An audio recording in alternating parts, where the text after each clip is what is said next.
नमस्ते। मैं डॉक्टर मीनाक्षी उपाध्याय तिवारी आप सबका ज्ञान पथ में स्वागत करती हूँ। ओम जयंती मंगला काली भद्रकाली कपालिनी दुर्गा क्षमा शिवा धात्री स्वाहा स्वधा नमोस्तुते। अर्थात मैं जयंती मंगला काली भद्रकाली कपालिनी दुर्गा क्षमा शिवा धात्री स्वाहा और स्वधा देवी को मैं नमस्कार करता हूँ। नवरात्रि आ रहे हैं। सभी लोग नवरात्रि मनाने के लिए अपनी अपनी तैयारियों में जुट गए हैं।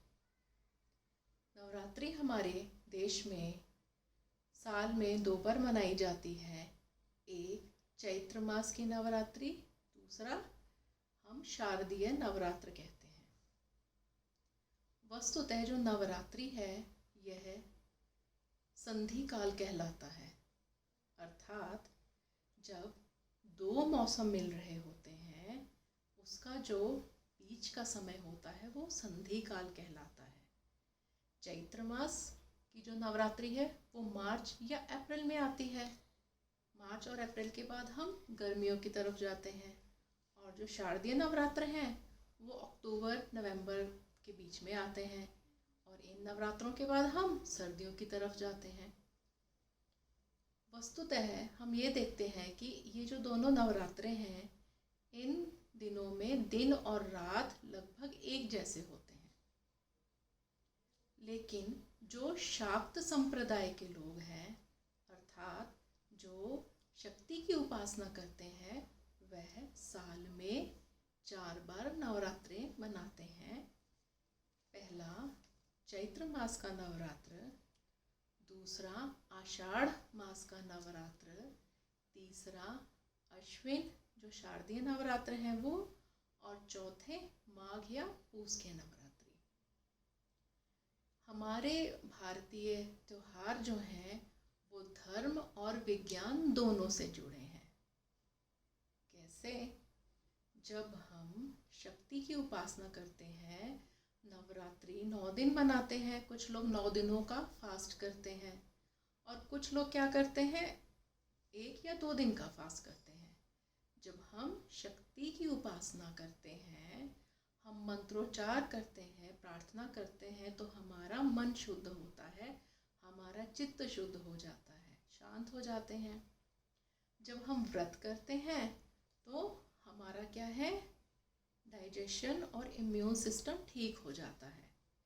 क्योंकि जब हम अगले त्योहार के बाद नवरात्रि के बाद हम जब ग्रीष्म ऋतु की तरफ बढ़ते हैं या हम जब शरद ऋतु की तरफ बढ़ते हैं तब मौसम बदल रहा होता है और मौसम बदलने से बहुत लोग बीमार होते हैं, इम्यून सिस्टम कम होता है। तो हम जब फास्ट करते हैं तो हमारा इम्यून सिस्टम बढ़ जाता है और हम आगे आने वाले मौसम में तैयार हो जाते हैं उसकी जो प्रॉब्लम्स आती हैं उसको फेस करने के लिए। और जब हम हवन करते हैं, यज्ञ करते हैं, चंडी पाठ करते हैं, उसके बाद यज्ञ होता है, उससे हमारा पर्यावरण शुद्ध हो जाता है। सभी लोग जानते हैं कि माँ शक्ति ने, दुर्गा देवी ने 9 दिन महिषासुर राक्षस के साथ युद्ध करके विजय प्राप्त की। इसीलिए हम नवरात्रि मनाते हैं, कन्याओं को खिलाते हैं क्योंकि कन्या में हम माँ दुर्गा का रूप देखते हैं। इससे संबंधित एक और कथा है जो पुराणों में मिलती है। जब श्री राम लंका पर विजय करने के लिए बहुत ही आतुर थे तो ब्रह्मा जी ने उन्हें एक सलाह दी कि आप चंडी का पाठ कीजिए, आपको विजय अवश्य मिलेगी। फिर बाकी पुरोहितों की सलाह से चंडी पाठ की व्यवस्था की गई। चंडी पाठ के लिए 108 नील कमलों की माता रानी को भेंट देनी थी।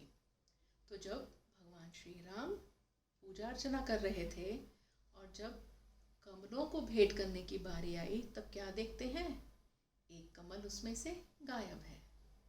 तब उनको यह चिंता हो गई कि माँ शक्ति जो है वो रुष्ट हो जाएंगी, रूठ जाएंगी और अगर उन्होंने उन पर श्राप दे दिया तो बहुत ही बड़ा अनर्थ हो जाएगा।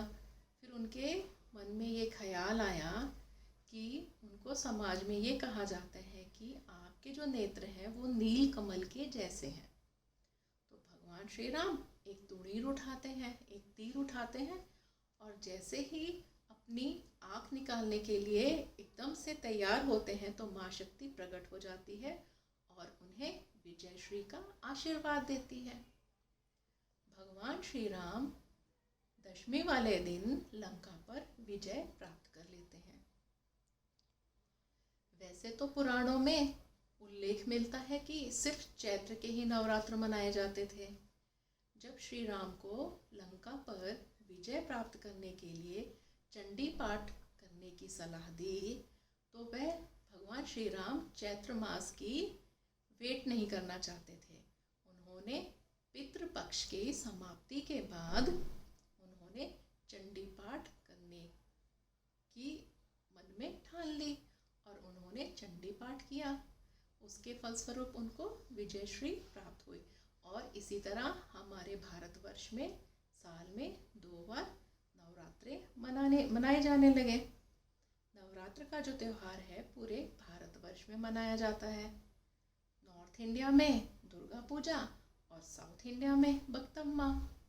सो फ्रेंड्स, आप अपने नवरात्रों को बहुत अच्छे ढंग से मनाइए, माँ शक्ति की उपासना कीजिए, अपने मन को शुद्ध करिए, चित्त को शांत करिए। हम अगले वीडियो में मिलेंगे नए टॉपिक के साथ।